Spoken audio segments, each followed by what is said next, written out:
ngayon samahan natin si Danang mag-unboxing sa kanyang Shein product. Ay, charos. Ayan, nag-order kasi siya ng Shein. See, so very small. Extra small, give me. Nasa stretch yan. Nag-order siya ng blouse, extra small. So, tingnan niyo naman yung size. Mahanging to sa kanya. O, ito na, pang school. Pang school yan. Ayan, ang dami guys. O, saglit. Ito. Ano lang to, ang dami. Hinanda ko na to pang school. Ang dami niya pala. Oh my God, Yama. Oh my God, Yama. Hindi na previous. So, don't we just... O, sige, mag-unboxing ka. Meron pa siyang, oh my God, Yama. O, sige, what's that? Siya na ka? Lip oil. Lip glow oil. Ha? Lip glow oil. Lip glow oil. So, ayan guys, pag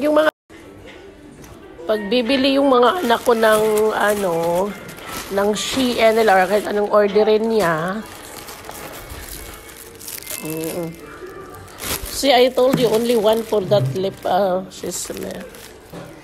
magpasabay talaga ako ng blazer. Ayan, kasi si Baba ang nagbayad. So, pasabay ako ng blazer. Ayan.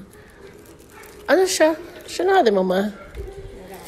So, glow oil. Ayan. Siya yung mga nag-order yan.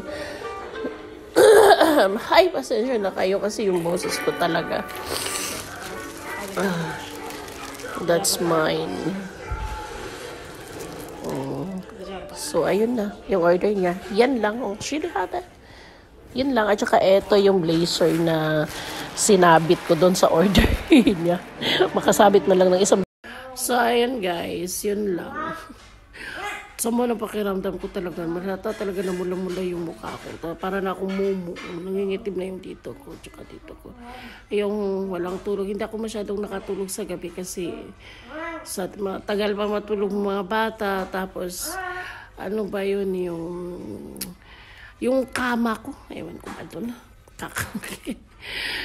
Ayun lang. Tapos, unboxing ni Dana.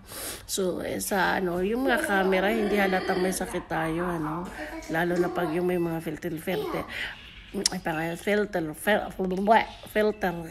mga camera. So, ayan.